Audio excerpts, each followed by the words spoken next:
Bonjour à tous et bienvenue. Ancien champion du monde et champion olympique de boxe anglaise, Brahim Asloum a marqué toute une génération de fans. Mais que devient-il depuis sa retraite du noble art? L'image de Brahim Asloum remportant l'or aux Jeux olympiques de Sydney en 2000 restera à jamais gravée dans la mémoire des fans de sport. À l'époque, premier français à réaliser l'exploit de décrocher l'or aux Jeux olympiques en boxe anglaise depuis 1936. Le pugiliste avait ensuite réussi la transition vers le monde professionnel, devenant champion du monde WBA des mi-mouches de 2007 à 2009. Désormais retraité, l'ancien athlète continue de graviter autour du noble art. Ayant mis un terme à sa carrière professionnelle en 2009, Brahim Asloum est resté très actif. Fort de son expérience et de sa popularité acquise dans la boxe anglaise, il a occupé divers rôles de consultant pour RMC Sport et France Télévisions. La passion mise dans ses commentaires et ses analyses a marqué les esprits au point où François Hollande l'a appelé pour le féliciter suite aux Jeux Olympiques de Rio en 2016. Passé par l'émission Touche pas à mon sport sur C8, l'ancien athlète a également tenté l'aventure du cinéma. En 2013, il a ainsi été à l'affiche du film Victor Young Perez, un rôle qui lui était presque prédestiné puisqu'il retrace la vie du boxeur du même nom, plus jeune champion du monde de l'histoire de la catégorie des poids mous à seulement 20 ans. Et s'il a également participé à des émissions telles que Ninja Warrior ou Je suis une célébrité, sortez-moi de là sur TF1, Brahim Asloum ne s'est jamais trop éloigné de sa grande passion, la boxe anglaise, promoteur de nombreux événements sur le sol français.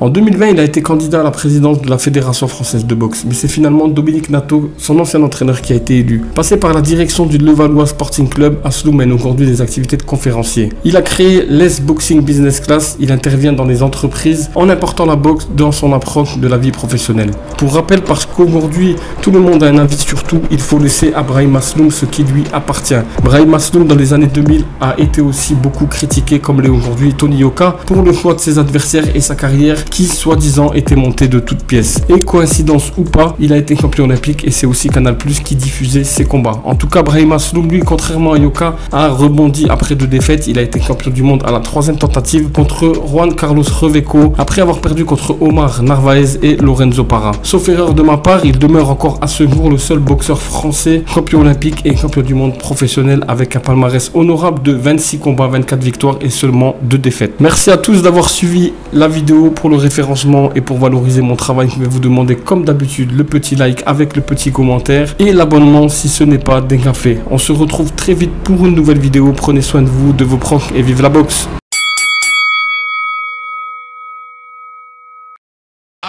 L'unanimité des 3 juges et le nouveau champion du monde WBA des mi-mouches, Brahim Asloum.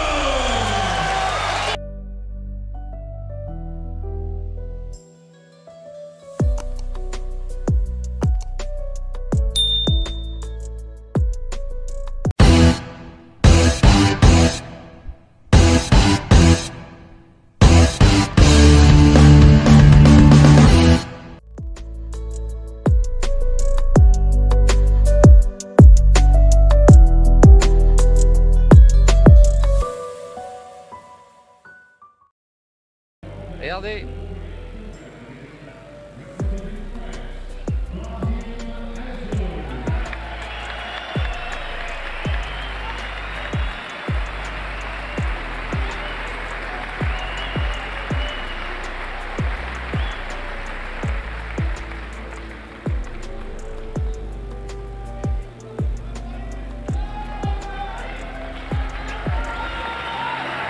Quelle est belle cette image.